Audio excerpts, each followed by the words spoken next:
మీకు దూరాన ఉండే పిల్లలు మిమ్మల్ని ఎప్పుడూ ప్రేమిస్తారు. అదే సరి అయిన మార్గం. వాళ్ళు మీతో పాటు ఉంటే మీరేదో చెడ్డవారనో లేదా వాళ్ళేదో చెడ్డవారనో కాదు.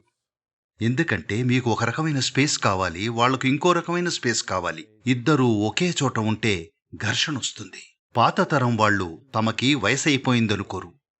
యువతరం తాము తగినంతగా ఎదిగిపోయామనుకుంటారు. అసలు సమస్యంతా అక్కడే ఉంది. దీన్నెలా హ్యాండిల్ చేయాలంటే పెద్దవాళ్లు మెల్లమెల్లగా వెనక్కి తగ్గడం నేర్చుకోవాలి. ఆ ఖాళీని యువతరం తీసుకుంటూ పోతారు. ఒకటేమిటంటే పెద్దవాళ్లు ఒక స్థాయి జ్ఞానాన్ని, అనుభవాన్ని కనబర్చాలి. యువత వాళ్లను చూసి కాస్త అబ్బురపడేలా.